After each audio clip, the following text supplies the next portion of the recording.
할렐루야. 제가 예수님의 제자가 되고 예수님의 제자를 삼으며 하늘나라 공동체를 추구하는 작은 예수교회 이영종 목사입니다. 지난 한 주 동안들 잘 지내셨습니까? 제가 기도함으로 이 예배와 영상을 시작하도록 하겠습니다. 전능하신 아버지 하나님, 저희들 이 땅에 삶을 허락하시고 매일매일 삶 가운데서 저희들을 인도하여 주고 계심을 인하여 감사를 드립니다.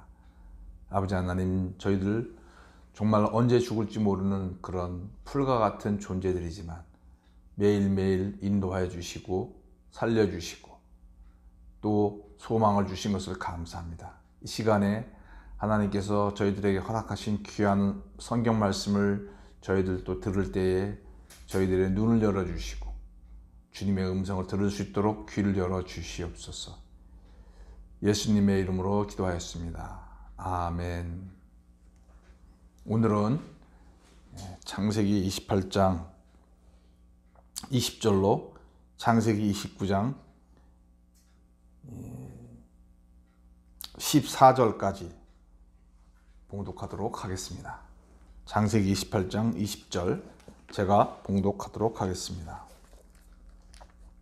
야곱이 서원하여 이르되 하나님이 나와 함께 계셔서 내가 가는 이 길에서 나를 지키시고 먹을 떡과 입을 옷을 주시어 내가 평안히 아버지 집으로 돌아가게 하시오면 여호와께서 나의 하나님이 되실 것이요 내가 기둥으로 세운 이 돌이 하나님의 집이 될 것이요 하나님께서 내게 주신 모든 것에서 10분의 1을 내가 반드시 하나님께 드리겠나이다 하였더라.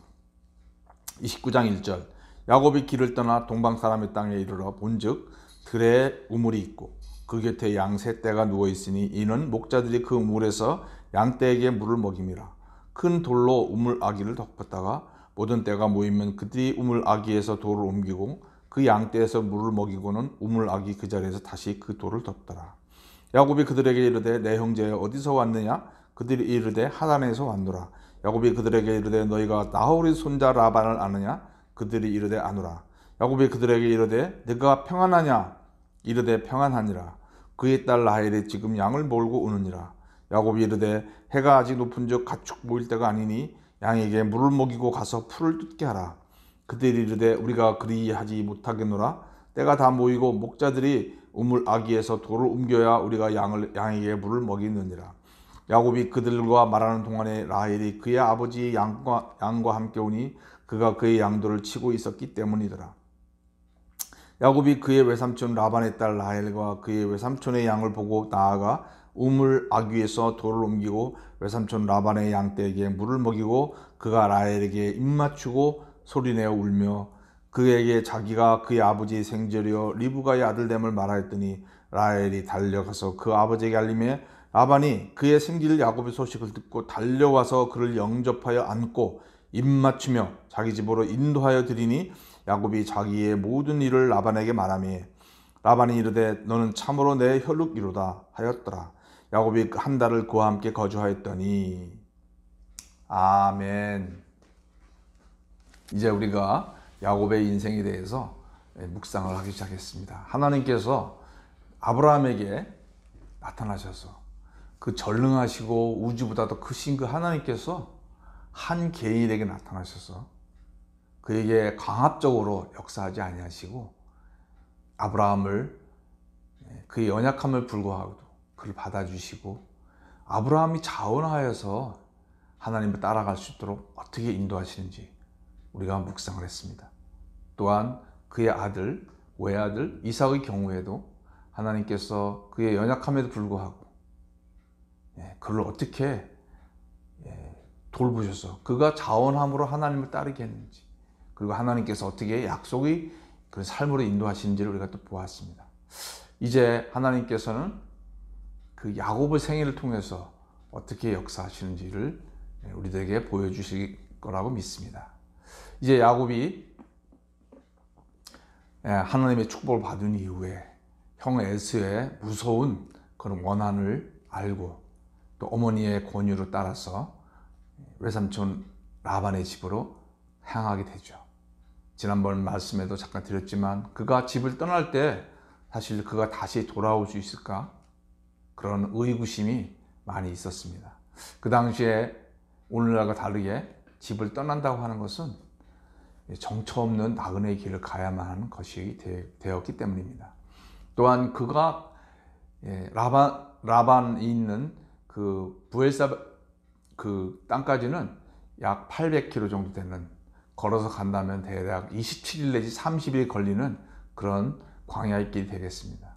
그가 그 광야의 길을 갈 동안에 혹시나 형 에서가 자객을 보내서 자기를 죽이지 않을까 하는 그런 또 두려움이 계속 그에게 있었습니다.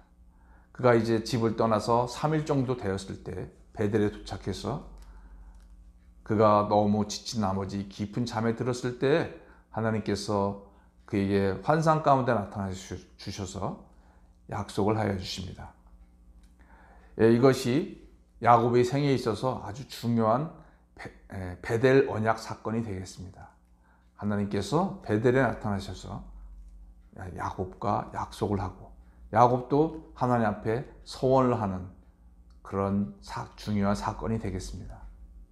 성도 여러분, 우리도 하나님을 믿고 예수 그리스도의 말씀을 따라서 살아가는 그 삶 가운데서 아주 그런 야곱과 같은 상황을 만날 수가 있습니다.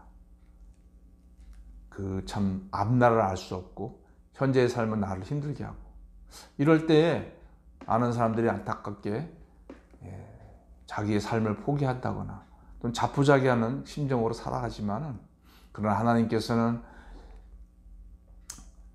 너는 나를 부르짖으라, 그러면은 내가 너에게 나타나겠다고 성경 여러 곳에서 말씀하십니다. 그래서 우리 성도 여러분들께서도 혹시 그런 야곱과 같은 현재의 삶에 대한 두려움과 미래에 대한 희망이 없어서 참 매일매일 힘든 삶을 살고 계시다면 반드시 시간을 내어서 하나님을 만나는 그런 경험을 가지시길 바랍니다. 이제 야곱이 20절 말씀에 하나님 앞에 서원을 합니다. 서원한 내용을 읽어보겠습니다. 야곱이 서원하여 이르되 하나님이 나와 함께 계셔서 내가 가는 이 길에서 나를 지켜주시고 먹을 떡과 입을 옷을 주시오. 내가 평안히 아버지께로 돌아오게 하시면 여호와께서 나의 하나님이 되실 것이요.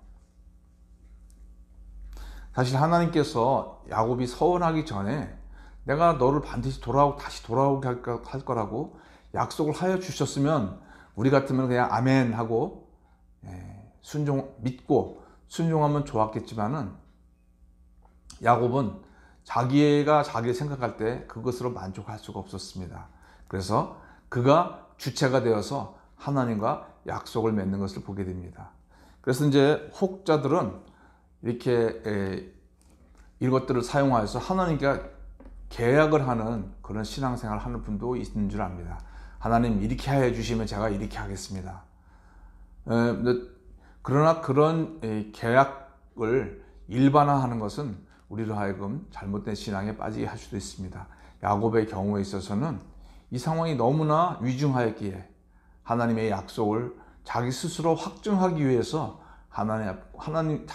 자기 자신에게 다짐하는 뜻으로 이런 이 계약을 한 것으로 이해를 해야 됩니다.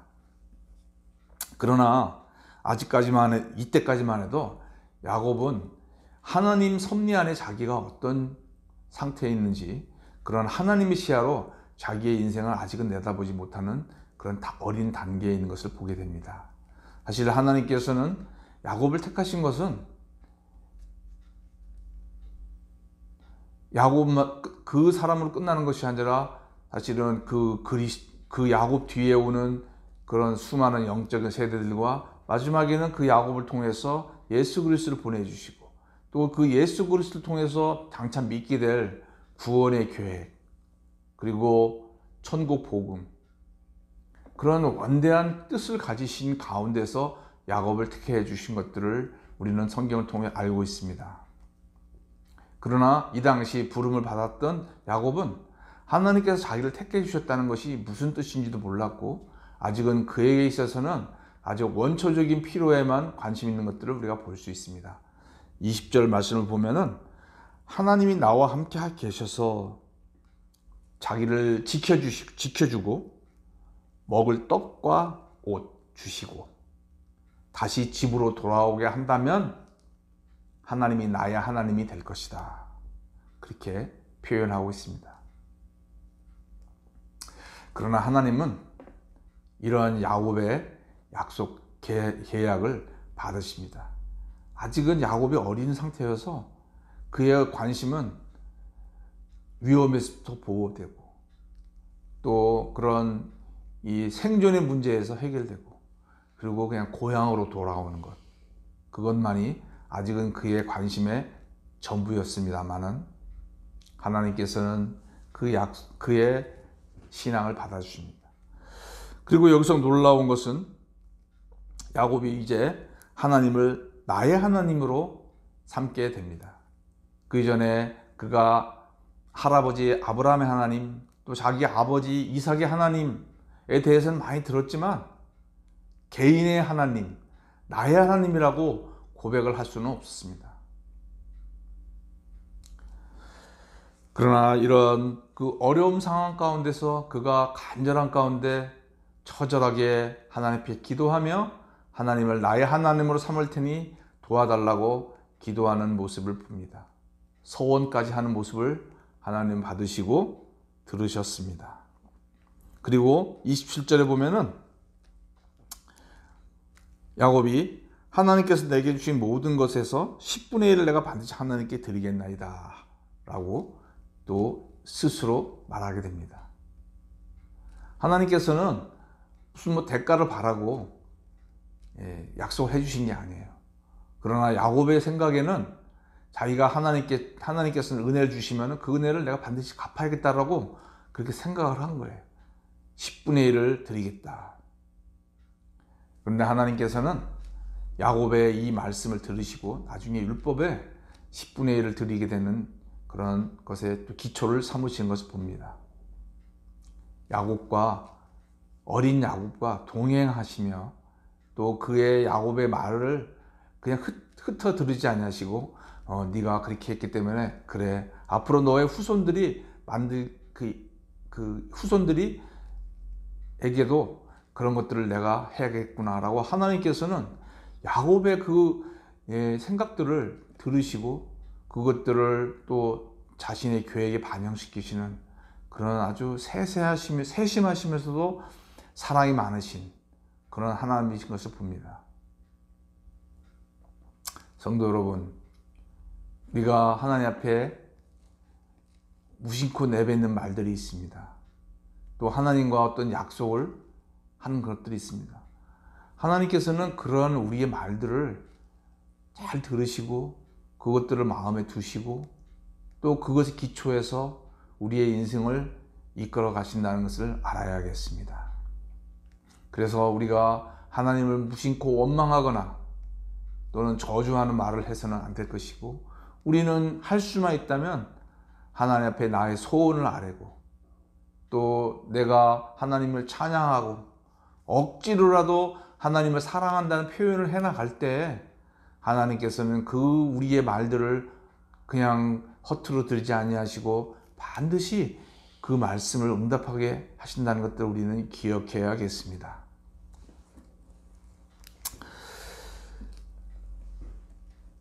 또 성도 여러분들은 내가 하나님께 택함을 받았다는 것이 무슨 뜻인지를 알고 계십니까? 우리가 하나님께 택함을 받았다고 하는 것은 1차적으로 우리의 어떤 생존 문제, 어려움의 문제, 가족의 문제 이런 것들만 해결하는 그런 하나님이 아니십니다. 우리가 하나님의 사람이 된다고 하는 것은 그런 나중심적인 그런 생각이나 관심에서 벗어나서 나를 향한 하나님의 뜻이 무엇이고 이 세상을 향한 하나님의 간절한 소원이 무엇인지를 우리가 알고 그 하나님의 소원, 하나님의 아픔이 나의 아픔이 될 수 있도록 그렇게 성장해 나가는 것이 하나님이 정말 원하시는 거라고 생각이 됩니다.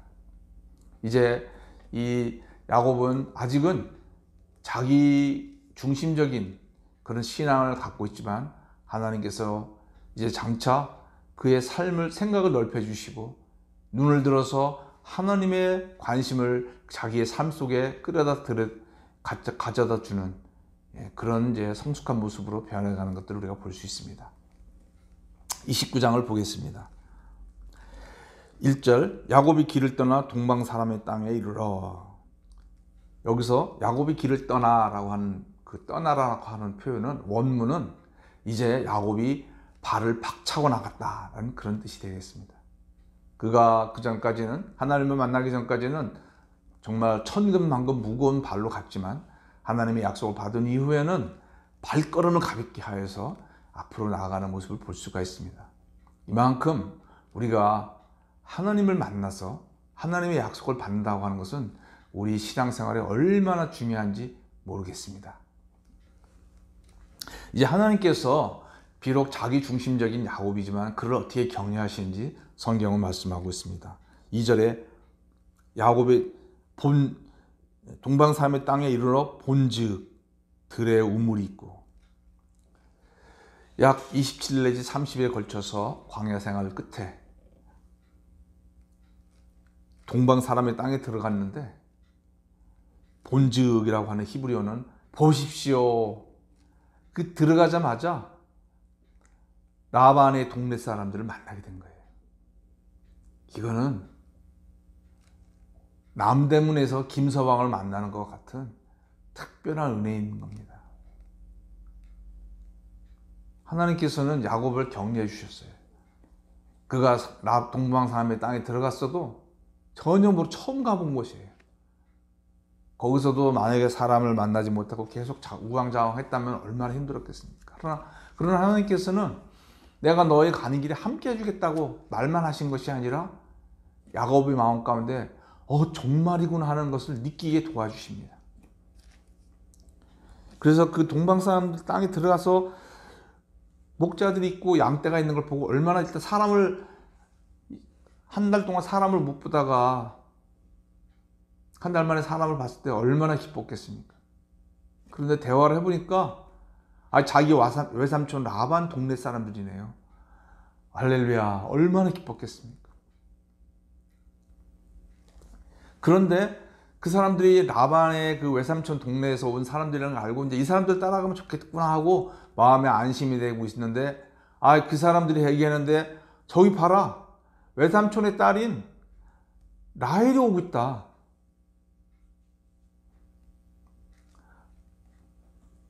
아유, 이게 얼마나 감지덕지합니까? 그의 마음에 충격이 왔습니다. 그래서 그가 이상한 행동을 합니다. 원래는 라헬이 온다 그러니까 갑자기 7절에 야곱이 이르되 해가 아직 높은즉 가축 모일 때가 아니니 양에게 물을 먹이고 가서 풀을 뜯게 하라. 그가 정신이 없었어요. 그래서 그 목자들이 행했던 규칙이 있는데 그 라반의 딸이라고 하는 그 라헬이라는 얘기를 듣자마자 너무나 흥분해서 아주 규칙을 잘 따르는 이 야곱이 규칙을 어겨가면서 얘기를 하는 거예요. 그리고 드디어 라헬을 만납니다. 라헬이 자기 눈앞에 딱 옵니다. 그 다음에 이제 그래서 야곱이 그 라헬이 목치던 양들에게 물을 딱 줍니다. 그리고 라헬에게 입 맞춥니다. 그리고 소리내서 울었어요. 야곱이 10살입니까? 20살? 77세입니다. 야곱이 왜 소리내서 77세 사람, 요새로 봐도 나이가 좀 많죠. 소리내서 울었습니다. 왜 소리내서 울었습니까? 소리를 내서 크게 울었어요. 사람들이 있는 앞에서. 이것은 그가 30일 동안 하나님의 약속은 받았지만 자기가 처음 가보는 곳에서 하나님, 정말 내가 사람을 만날 수 있을까? 또 그곳에 가서 내가 잘 도착이나 할 수 있을까? 가는 동안에 강도의 어떤 강도나 짐승을 만나서 내가 죽을 수 있지 않을까? 그런 두려움 가운데 있는데 딱 도착했을 때 갑작스러운 은혜가 그에게 왔습니다. 아, 하나님이 날 도와주시는구나. 그래서 이 소리내어 울은 것은 하나님께 대한 감격의 눈물이 되겠습니다. 아, 정말로 하나님이 나를 지켜주고 계시는구나.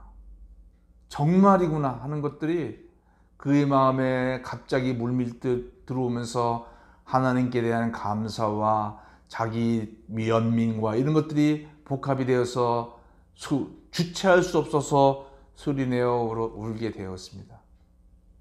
성도 여러분은 이렇게 소리내어 울어보신 경험이 있습니까? 청년 때 그러셨습니까? 아니면 최근에도 하나님이 사랑에 대해 감격하여 하나님의 은혜에 감격하여 소리내어서 눈물을 감추지 못하고 울어보신 경험이 있습니까? 아니면 아득한 옛날의 기억으로 남아 있습니까?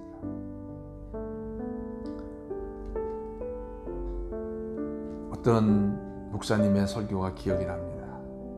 만약에 우리 그리스도인의 삶에 눈물이 없다면 그의 정서는 메말라 있고 하나님의 사랑으로부터 떨어져 있다. 우리가 눈물이 많은 것은 감정이 풍부해서 그런 게 아닙니다. 우리가 주체할 수 없는 그 하나님의 사랑, 그 사랑이 우리 마음에 밀려오면 이 세상 어떤 사람도 눈물을 흘리지 않을 수가 없는 줄 압니다. 성도 여러분, 우리도 야곱처럼 하나님의 그 사랑에 너무 감격하여 눈물을 흘릴 수 있는 그런 성도가 되게 해달라고 우리도 기도해 보면 어떻겠습니까? 기도하겠습니다.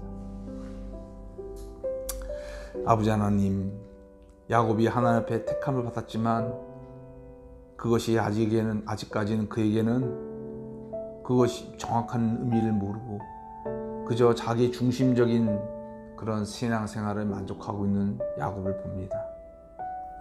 그리고 그가 한 달 동안의 광야 생활 가운데 마침내 그 라반 집에 이르렀을 때에 아버지 하나님, 정말로 하나님이 함께 하시구나 하는 그 하나님의 사랑에 대한 은혜에 감격하여서 복받쳐 울게 되는 것을 보게 됩니다. 아버지 하나님, 저희들 시야를 바꿔주시옵소서. 저희들 시야가 저희들의 가족과 저희들이 하는 일, 나의 가정, 거기에서 벗어나서 하나님의 뜻을 바라볼 수 있도록 저희들을 변화시켜 주시옵소서. 주님 또한 저희들의 메말라 있는 정서를 주님의 사랑으로 적셔 주셔서 저희들 마음 가운데 주님의 은혜를 깨닫고 주님의 사랑으로 눈물을 흘리며 감사하는 그런 정서가 생길 수 있도록 아버지 하나님 도와주시옵소서. 이영중 목사에게도 주님의 사랑으로 정말로 눈물 흘리며 감사하는 그런 삶을 살 수 있도록 저에게도 은혜를 허락하여 주시옵소서. 예수님의 이름으로 기도하였습니다.